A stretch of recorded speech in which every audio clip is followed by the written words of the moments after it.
Bonjour tout le monde, vous êtes avec Madame Asma El-Hattaoui, professeure de la langue française au lycée Ouled Riche de Bni Mellal.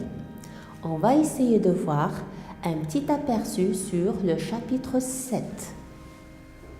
Sur ce chapitre qui se déroule 2 jours avant la fête de Ashura, il commence par les femmes de Dar Shwafa qui s'achètent des tambourins de toutes formes, c'est-à-dire toutes les habitants de la maison, femmes, elles vont s'acheter des bendirs, des tambourins artisanaux.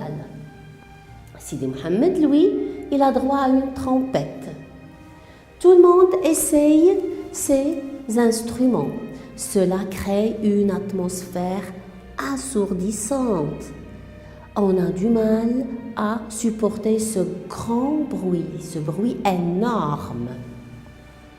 Les enfants homicides mettent les dernières touches avant la fête. Vous vous rappelez les chapitres précédents? Les enfants, ils ont fait le grand ménage, etc., etc.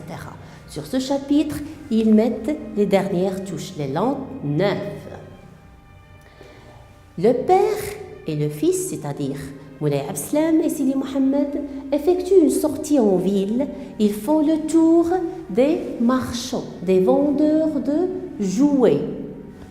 L'enfant essaie toutes sortes de jouets et s'achète un tambourin. Après, ils vont chez le coiffeur. Ce coiffeur qui n'est pas aimé, qui est désapprécié par le petit enfant. Où il coupe ses cheveux, il rentre chez lui, sa maman lui donne une douche nocturne. Le jour de la grande fête, il est là le grand jour. Tout le monde se réveille très tôt le matin. Il fait toujours nuit, c'est 3 heures du matin.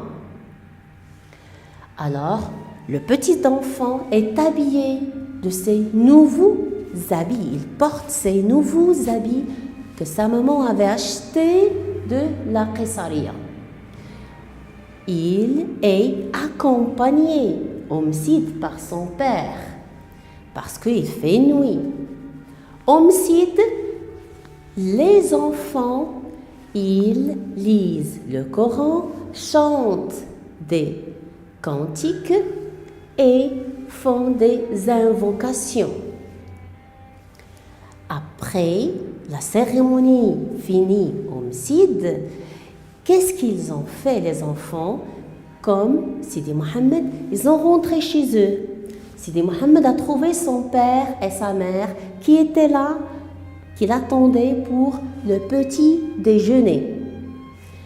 Après le petit déjeuner, le père et le fils effectuent une deuxième sortie en ville. Cette fois, c'est pour profiter de l'atmosphère de ce grand jour. Et ils s'achetèrent des fruits secs. Après le déjeuner, Lalla Aïcha, l'ancienne amie de Lalla Zoubida, lui rend visite. Les 2 femmes passèrent leur temps à bavarder. Le soir, après le départ de Lalla Aïcha, l'enfant est fatigué. Il s'ennuie, il n'aime plus ses jouets. Il est soulagé de retrouver ses vieux vêtements et sa boîte à merveilles pour rentrer dans son monde à lui. Et c'est la fin de ce chapitre.